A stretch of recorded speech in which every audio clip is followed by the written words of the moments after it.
each one holding a mouth-watering display of turkey, gravy, stuffing, buns, and, of course, the creamed corn.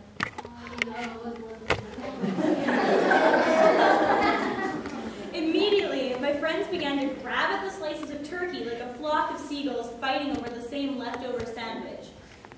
I rolled my eyes. Not being one who was particularly fond of ingesting dead bird, I reached instead for a bun and, of course, some corn. From the first forkful, I was in heaven. The bun was just a bun, but the corn was just the right combination of juicy and sweet without being watery or rubbery. It was like a warm, yellow mouthful of happiness in every bite. I couldn't understand why the other kids were so busy filling their plates with typical run-of-the-mill turkey and gravy when they could be enjoying the most satisfying creamed corn ever. I turned my head to look at the aluminum container holding the steaming batch of pure goodness. How could the other kids possibly pass it by? I could hear it calling my name. I walked over and helped myself to another spoonful. Then another, and another. I kept spooning until my styrofoam plate was sagging in the middle from the weight of all that corn. I devoured it instantly. After that, it was hard to stop. To this day, I cannot contemplate how such a small girl could manage to consume such vast quantities at one time. Plateful after plateful, I wolfed down. I was out of control. For those 30 minutes, I was an addict. Eventually, I reached my limit. Contented with my fill, I sat at my desk with the few friends I had at the time and engaged in pleasant conversation. Then, horror! My nose got a little bit stuffy and my tummy started rumbling simultaneously.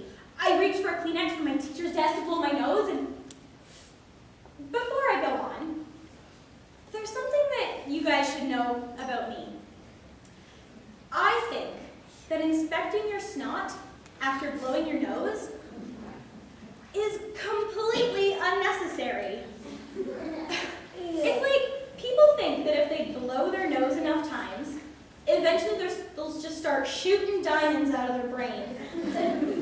Or maybe they'll discover tiny little elves, little singing elves with ukuleles living in their heads. In fact, I once had this teacher who would walk to the front of the room, blow that thunderous trumpet of a nose of hers, open the tissue, inspect it thoroughly, and then calmly return to her desk. I don't know why. Despite my contempt for this disgusting habit, I briefly glanced at the tissue. The combination of my rumbly tummy and stuffy nose had created this strange sensation, which I felt required further investigation. Upon doing so, I discovered that the tissue contained not mucus, but corn. You can imagine my terror at the sight of it.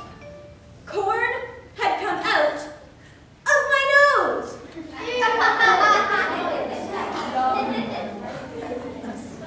What was I to do?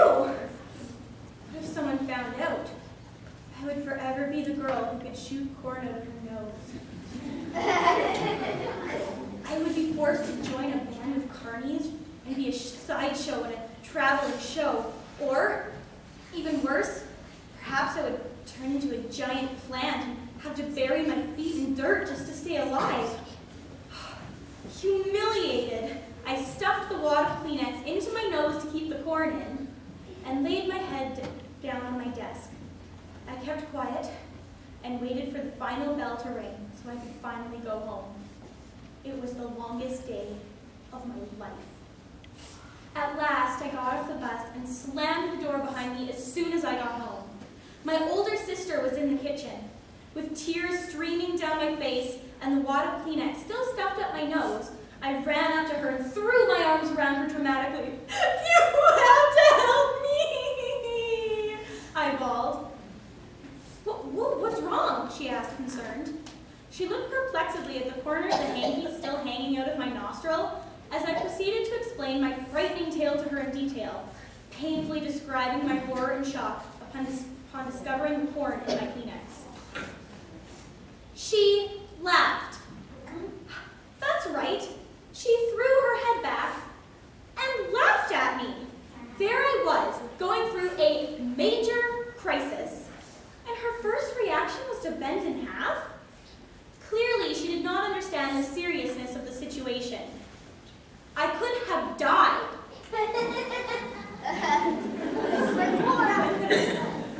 She laughed for a good 10 minutes before explaining that I wasn't a corn monster. You probably just swallowed too fast and then upchucked through your nose or something, she managed to say between giggles. She then walked away, still cackling like a hyena. To be honest, I was a little bit disappointed. I pulled the bunched up tissue out of my nose, feeling a little ridiculous. Looking back, turning into a magical corn monster would actually be kind of cool. I could fight crime or something.